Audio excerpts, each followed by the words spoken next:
अस्सलाम वालेकुम स्टूडेंट, आज हमारा टॉपिक ऑफ डिस्कशन है ग्रोथ ऑफ बैक्टीरिया। तो ग्रोथ से यह मतलब साइज़ में बढ़ना नहीं है जैसे बाकी ऑर्गेनिज्म में होता है। बैक्टीरिया के केस में हम ग्रोथ से हमारा मतलब होता है नंबर ऑफ सेल कि कितना इंक्रीज़ होता है। रिप्रोडक्शन मतलब होता है यहाँ पे कि bacteria increase in the number of bacterial cell जो है वो ग्रोथ है बैक्टीरिया में। तो बैक्टीरिया का ग्रोथ जो है वो बहुत ज़्यादा रैपिड होता है बशर्ते कि जो कंडीशन है वो सूटेबल हो। जैसे लाइक फॉर एग्जांपल अगर टेम्परेचर सूटेबल हो, न्यूट्रिशन सूटेबल हो, तो ये उसी पे डिपेंड करता है। अगर ऑप्टिमम टेम्परेचर और न्यूट्रिशन और ये चीज़ें हो तो बैक्टीरिया हर 20 मिनट में डिवाइड हो सकता है, हर 20 मिनट में, अगर प्रॉपर पीएच और ये चीज़ें हो। लेकिन इसलिए नहीं हो रहा कि कंडीशन इसको फेवरेबल नहीं मिलते। एक अंदाजे के मुताबिक 20% से मतलब ये है, आफ्टर 20 मतलब इसकी जो जनरेशन टाइम है वो है। तो इसका मतलब ये है कि 36 घंटों में पूरा जो अर्थ का सरफेस है ये बैक्टीरिया से भर जाएगा। लेकिन ये प्रैक्टिकली इसलिए नहीं होता कि हर जगह पे न्यूट्रिशन और सूटेबल टेम्परेचर वो नहीं होता। अगर ये सारे चीज़ें सूटेबल होते तो फिर तो ये अर्थ पे हमारे लिए जगह नहीं होता और बैक्टीरिया आपको नज़र आता, क्योंकि इसकी ग्रोथ बहुत ज़्यादा है। एक्सपोनेंशियल ग्रोथ से मतलब है कि rapid increase in bacterial cell number. इसी को मैथ्स वाली एक्सपोनेंशियल है कि बैक्टीरिया का जो ग्रोथ है वो डबल होता है। जैसे आप स्क्वायर रूट लगाते हैं इसी तरह ये डबल होता जाता है और रैपिड होता है अगर कंडीशन जो है वो सूटेबल हो तो।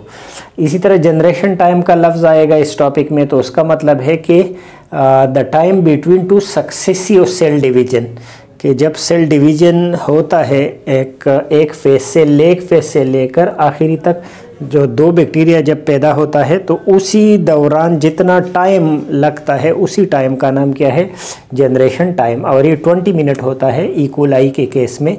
बाकी जो मेजॉरिटी बैक्टीरिया है वो 20 मिनट्स के राउंड अबाउट टाइम लेता है डिवीजन में। ग्रोथ के फेजेस है, 4 फेजेस है, आपने याद रखना है।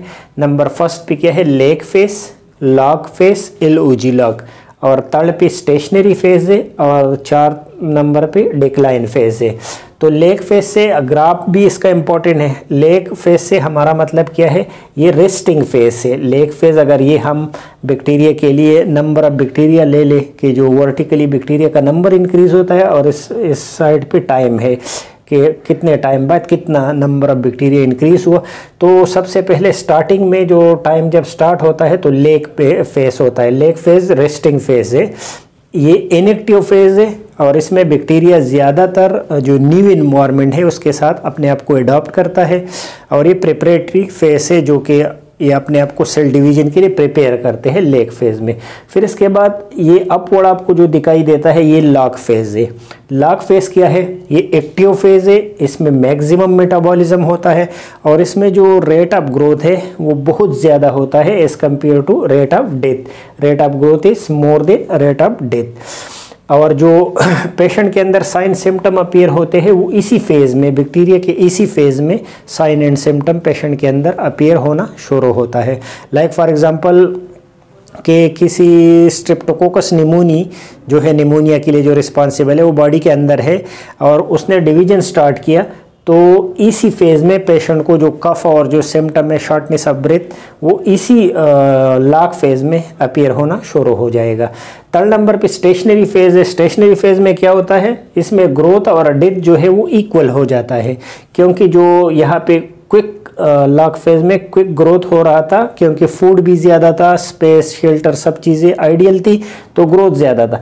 अब चूंकि बैक्टीरिया का फूड है वो ख़त्म होना शुरू हो गया और जो शेल्टर है, जो स्पेस है वो भी ऑक्युपाइड हो गया और जो इसकी वेस्ट प्रोडक्ट है जिसमें टॉक्सिक मटेरियल भी होता है वो बैक्टीरिया के इर्द गिर्द बनना शुरू हो गया, डिपॉजिट होना शुरू हो गया, तो बैक्टीरिया की ग्रोथ रुक जाएगी और जितनी इसकी ग्रोथ होगी उतना ही इसके नंबर ऑफ डेथ होंगे।